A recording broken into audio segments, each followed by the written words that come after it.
Usually, they are solitary hunters, but about 50 of them have come here from neighboring reefs, attracted by this abundance of potential prey.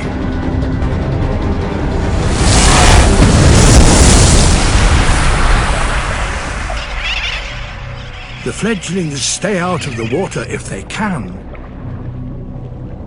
They eat and drink on the wing.